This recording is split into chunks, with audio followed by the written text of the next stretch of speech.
Don't get me wrong. In the wake of Donald Trump's victory, some American women say they are turning to a movement that advocates no sex, dating, or marriage with men and no children. Wow. No sex, dating, marriage, or children. Then the conservatives will outbreed you. Ow! Good plan. That's the dumbest thing I've heard. I want to congratulate myself because I found a liberal woman that made sense. Appreciate that people are having a hard time. Me too. Yeah. I work for a living. If I had all the money in the world, I would not be here. Huh? Okay? So I'm a working person.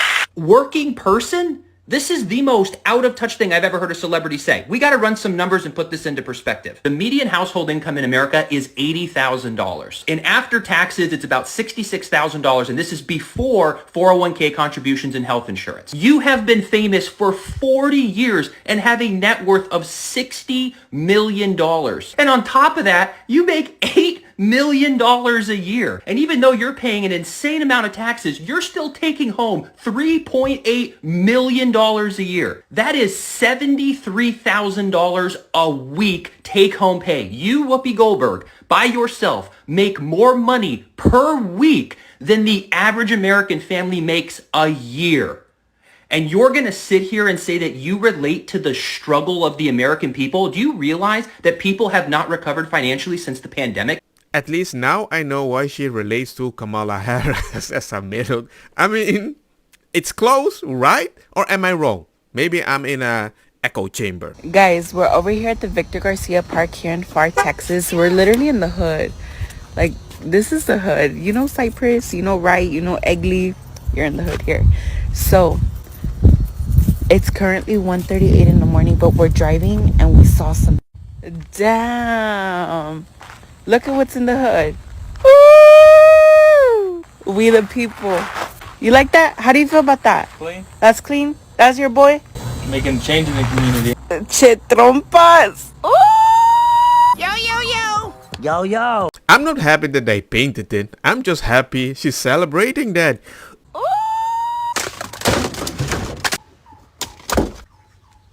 So because this is all under teaser, all of this will have to be tossed.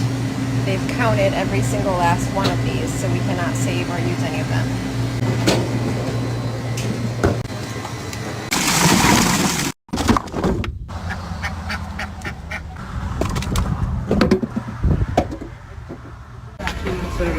Can we get your badge number, sir? Badge numbers and the name. You won't give us your badge number? That goes to your food. Can we get your badge number, sir? 6333. 6.5 hours later. And who are you voting for? Donald Trump. Donald Trump. Are you Amish? Can I ask? Awesome. Yeah. And so the Amish are going to be coming out to vote this year?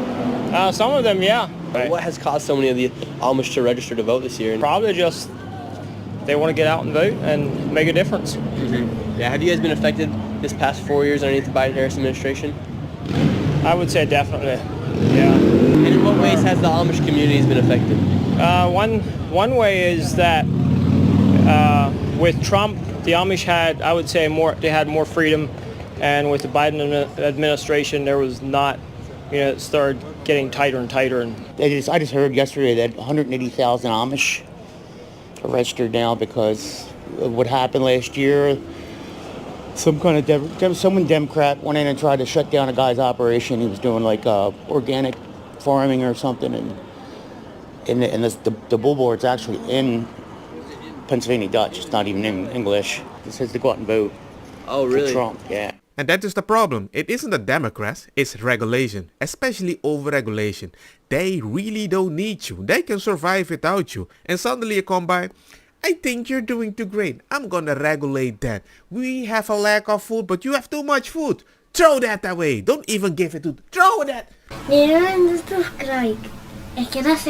I was deemed an extremist because of a tattoo by my National Guard unit in Washington, D.C. And my orders were revoked to guard the Biden inauguration. Jerusalem cross tattoo, which is just a Christian symbol. Is that the This is the one. Is that the tattoo? Yep, right here. This one is what got me disinvited. I'd never had orders revoked before. I mean, listen, it's a standard deal. You remember after January 6th, everyone was in Washington, D.C. Like Nancy Pelosi had the parking garages full of National Guardsmen. My commander called me a day before, tepidly, and was like, Major, you can just stand down. We don't need you. We're good. I'm like, what do you mean? Everybody's there. He's like, no, he couldn't tell me. When I was writing the book, I reached out to somebody in the unit who could confirm with 99.9% certainty because he was in the meetings and on the emails. Nope, someone inside the DC Guard trolled your social media, found a tattoo, used it as an excuse to call you a white nationalist, an extremist, and you were specifically by name orders revoked to guard the inauguration. Wow. That's Pete Hegseth, our presumably new Secretary of Defense. And I never heard that story before. But only in America, up till this point, are you not an extremist if you are into BDSM animal cosplay openly in the military, but you are considered an extremist unfit for duty if you have a Jerusalem cross tattoo.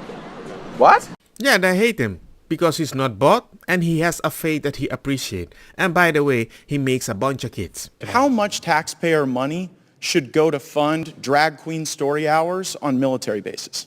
You know, drag queen story hours is not something that the department funds. Well, wait a second. That's actually not what the record seems to suggest. You were going to fund one at Ramstein Air Force Base. That one got canceled, but that's DOD insignia. Who funded these things, Mr. Secretary? Listen, drag shows are not something that the Department of Defense supports or funds. So. But wait, why are they happening on military bases? I just showed you the evidence. Why are they happening? I will say again, this is not something that we support or fund. Well, so you think hosting a drag queen story hour on a military base isn't supporting the drag queen story hour? Okay. Can I finish my answer? No, it's actually my time, but you will be able to Well, I thought you raised the question. So the next question Can I relates answer to Mr. the Scarborough's question? second comment. He says, whereas the Reverend... Thank In you, the Mr. same President. sermon, reclaim I'm my trying time. to Mr. now Scarborough finish my answer, continues- sir. No, Am I allowed to finish my answer? I'm allowed to reclaim my time. You asked a question and I'm answering it. Yeah, I got a few more. Well, and I have a few more answers. I can't wait. Well, apparently you do because you don't want me to answer. No, I want to So know... since you raised it, let me finish. And I I have a also right to talked ask about you people questions. snatching To filibuster pocketbooks by talking that are in the... over- that I'm is not how this is gonna filibustering work, anything. That is why Trump has picked Matt Gaetz to be the new Attorney General. And that's why they don't like him. Because he wants to answer from specific people. And you're not gonna quack to change the conversation because he wants it from the people that he asked the question. Simple. They pulled your tooth. Because you can't be out in the field with a major, dental emergency where there's no dentist. And so I deployed with a lot of guys who were like, oh, because they just had a tooth pulled and they had to. Yet we're now allowing people who used to be men or women join, and then after that we pay for medical or physical transitions to another gender, which by definition makes them non-deployable and non-trainable because they're, and the same thing with asthma medication or inhalers. Like when you're in basic training, you can't have an inhaler when you're doing your exercises because you can't count on having an inhaler in a combat situation. Well, if you're medically dependent on drugs to maintain your gender or a particular balance of chemicals inside your body, you're by definition non-deployable. And so they'd have soldiers who can't train, can't deploy, have been on the books, and yet everyone has to be careful about what pronoun you use with them. Yeah. That has nothing to do with how effective a unit's going to be. Why is that not common sense? I'm not saying that I don't care about you, but I want you to be effective. But before I can use your pronouns, can you at least be effective without medical stuff because you changed cut and you need to heal? Isn't it wild? Like, it makes no sense. Just say we want to help people easily, then I would even try to accept that. But don't lie to me. If you get deported, would you regret your support to Donald Trump? No me arrepentiría. He's saying that he wouldn't regret supporting Donald Trump. So you're really not thinking about yourself. You're thinking about your children and the future of your children. Yes, I want the better for my children. This is a man that would work his ass off to death just so their kids can have a better future. So he doesn't care if the person likes him or not. He cares about getting things done and hoping for the best for the kids. Does anyone have confidence in the current leadership of the Pentagon and the way the defense situation has been operating for the last several years? I mean, from the Afghanistan pullout, which was an extreme debacle for which no one was held accountable. Damn liar, man. That's not true. We've had spy balloons flying over the United States. We built a $300 million pier as a public relations stunt, which wound up killing an American service member.